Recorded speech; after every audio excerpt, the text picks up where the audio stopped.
আসসালামু আলাইকুম বন্ধুরা।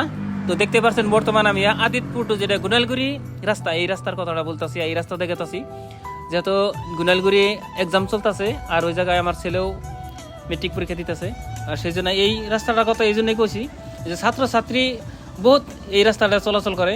খালি ছাত্রছাত্রী নাই, আমার ওই এই নামনি আসামের মধ্যে সুচল অবস্থা হইলে বহুতই খারাপ কথা। কারণ এই আমাগো এই নামনি আসামের মধ্যে বেশিরভাগই দুঃখী মানুষ, আর দুঃখী মানুষের সামনে আর টাকা পয়সা লাগে না, কারণ রাস্তাঘাটের উন্নয়ন হলেই যথেষ্ট। তে বিজনেস করা বা যে কোনো ক্ষেত্রে চলাচল করে ভালো, আর সেই জন্যই উন্নয়নের দরকার আমাগো। তো বর্তমান যেটা আমাগো তিনজন ব্যক্তি, আমাগো মইন্দা সমষ্টি, পুরানা জৈনা সমষ্টিতে বর্তমান মইন্দা সমষ্টি হয়েছে। আর এই মইন্দা সমষ্টিতে বর্তমান তিনটা পাকত যেহেতু ইলেকশনের আশা করছে বা নির্বাচন খেলেবেন নিকা, তো তিনটার মধ্যে আমি কেউ খারাপ হই না। কারণ আমাগো বর্তমান যেটা এমএলএ আছে ডক্টর হাফিজ রফিকুল ইসলাম, সেও কিন্তু ভালো। কারণ যদি ভালো নেতাই না হয়তো বা ভালো না হইলে তাহলে পিএইচডি ডিগ্রি এমনি হইতো না, লেখাপড়া বহুত ডিগ্রি আছে, সেই জন্য বলি। আরেকটা আছে জননেতা আমাগো আব্দুল খালেক, সেও কিন্তু বহুত পাকত নেতা। তো সেই জন্যই বলতেছি এই রাস্তাটা গুনালগুড়ি টু যেটা আদিতপুর ভায়া আদিতপুর টেন্ডি, এই রাস্তাটা এমন সুচল হয়েছে, কিন্তু ভাববা লাগা কথা এই রাস্তাটা হয়েছিল খালেক, সম্মানীয় খালেক ফার্স্ট টাইম এমএলএ হওয়ার পরে কাজটা হয়েছিল, তারপরে আর কাজ হয় নাই। তো আমি এই জন্যই বলতেছি আমি কেরে খারাপ কই না বা কেরে ভালো হই না, কারণ আমাকে এই কথাটা সবেরই তুলে ধরা দরকার। ইলেকশন আইলে সবাই তেল মারা ইলেকশনে জিতে যাবো, তারপরে কোনো উন্নয়ন হবো না, এটা তো খারাপ কথা। সেই জন্যই বলছি সবাই এই ভিডিওটা দেখেন আর কথাগুলো ভালো করে শুনেন।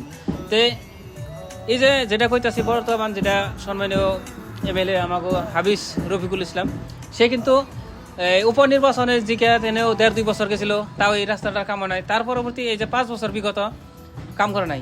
তার আগে যেহেতু আমাকে এমপি সাহেব এমএলএ ছিল, ওই টাইমে কাম হয়েছিল, কিন্তু এই এমপিও কিরকম কাজ করছে, এমপি হওয়ার পরে কিন্তু তার এরকম কোনো কাজ দেখা যায় নাই। যেটা সত্য সেটা বলতেই লাগবো, আর যদি না বলেন আপনার নিজেরা নিজে ঢুকবেন। তো যে কোনো জায়গার সবে যে জায়গার কাজ আছে সবে তুলে ধরবেন, যাতে যে উন্নয়ন করব তার সাথে আছি আমরা। কারণ আমরা নামনি আসামের মধ্যে সুচল অবস্থা আর সবচেয়ে বেশি দুঃখী মানুষগুলো আমরা এই জায়গায় বসবাস করি। তো কথা হয়েছে কি, তো আমি কই না যে সেই খারাপ উমুকে ভালো মুখে ভালো, সব জায়গায় কাজ ভালোভাবে তুলে ধরেন। যে উন্নয়ন করব তার সাথে সবাই লাইগা থাকে, তার সাথে যোগাযোগ করেন, তার সাথে থাকেন। আমি কই না যে খালেক সাহেবের সাথে থাকেন, রফিকুলের সাথে থাকেন বা শেরমানের সাথে থাকেন। আমাকে এমপি যেটা নাকি প্রাক্তন এমপি হাংহত আমাকে সম্মানীয় ব্যক্তি আব্দুল খালেক, সে কথা কাজ করছে। কারণ এই এমপি হওয়ার আগে যে 3 বছরের মতো যে এমএলএ ছিল, ওই টাইমে কতটুকু কাজ করছে ওই কাজ আনি দেখেন। আর এমপি হওয়ার পরে কি কাজ করলো ওই কাজ আনিও তুলে ধরেন।